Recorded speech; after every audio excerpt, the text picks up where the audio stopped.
Maka siapa yang harus lebih baik? Yang harus lebih baik orang yang sering ngaji, orang yang sering baca Quran. Loh iki aneh. Kita itu makin belajar agama malah keras hati, mudah menyalahkan orang lain. Mudah menyalahkan orang lain, mudah menyesatkan orang lain. Tidak boleh. Yang guru saya itu selalu sampaikan, kamu tuh kalau belajar agama, makin lembut hati, makin lembut lisan. Makin indah tatapan, makin indah pendengaran. Makin indah akhlaknya juga. Tidak boleh memandang seseorang itu menjadi bermasalah. Cukup hukum itu kerasnya kepada diri kita. Jangan dipaksakan ke orang, karena kapasitas kita beda. Biasa aja. Ya anak muda coba ibu, saya tanya. Ibu ketika nyuruh anak sholat, itu pasti perang di rumah. Subuh-subuh dan nak, jam berapa ini? Lihat kamu udah jam 7. Padahal masih jam 6, udah ngajarin ngebohong. Anaknya bangun, apa sih mama? Berisik mama.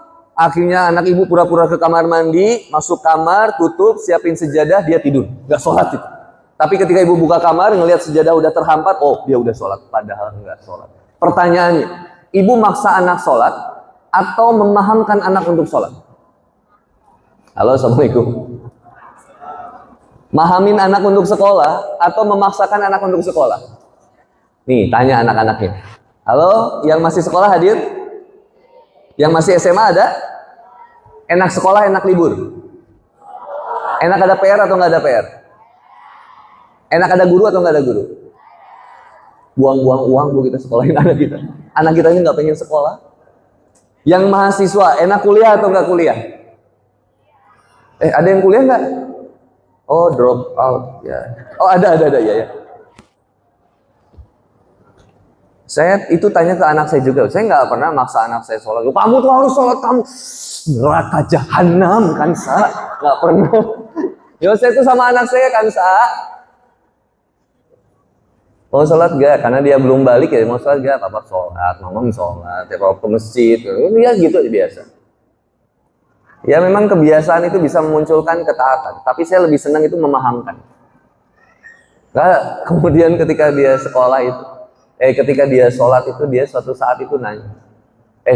Saya mohon maaf, saya itu nanya sama Kansa, emang kamu kenapa sih mau sholat? Kamu sholat apa?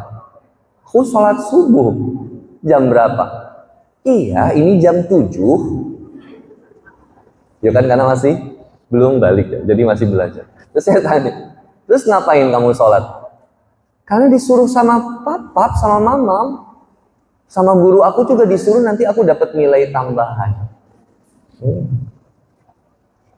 Terus kamu sholat itu jadi buat guru dan papa, mama. Iya. Bukan untuk Allah. Iya, untuk Allah juga.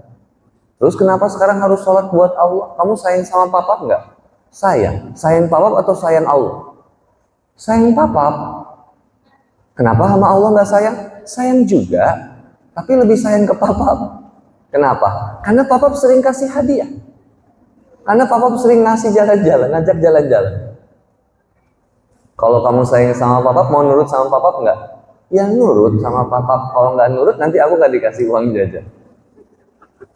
Terus aku bilang gini, Kansa, rizki papa itu ya dapatnya dari Allah.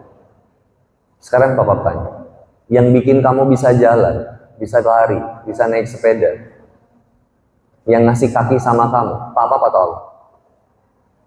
Allah. Yang ngasih mata sama kamu supaya kamu bisa lihat handphone yang papa kasih, itu dari papa atau dari Allah? Allah.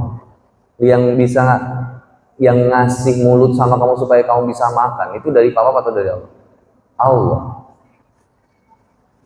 Berarti lebih baik papa atau lebih baik Allah? Baik Allah. Jadi kamu masih sayang sama papa atau udah sayang sama Allah? Udah mulai sayang sama Allah. Jadi sholatnya kamu buat apa? Buat terima kasih sama Allah. Udah ngasih mata, kaki, sama mulut buat Kansa. Kalau nggak sholat, nanti Allah ambil lagi matanya, kakinya, tangannya. Ya sesimpel itu loh, tauhid itu ya. Mengenalkan. Ya ibu yang dikenalkannya, nak, sholat sayang. Azab menantimu, nak. Mama nanti akan disiksa, ditanya, kata Ustadz begitu, nak. Ya udah serem duluan. Ya, jadi anak itu sholat itu gara-gara siapa? Ya gara-gara orang tuanya. Ya kalau misalkan jauh dari orang tuanya, bisa sholat atau enggak? Karena dipaksakan bukan dipahamkan. Coba dipahamkan. Dikasih paham nilai-nilai ma'rifat, bahwa kemudian yang bisa memberikan segala sesuatunya adalah Allah. Kamu jangan kemudian cuma nurut mama, nurutnya sama Allah. Mama bisa berpisah dengan kamu nak, tapi Allah tidak pernah meninggalkan kamu. Rizki mama dari Allah, rizki papamu juga dari Allah. Semua yang bisa memberikan terbaik kepada hidupmu adalah Allah yang kasih semuanya nak. Sayangi Allah nak. Kamu akan menyayangi mama sama papa juga.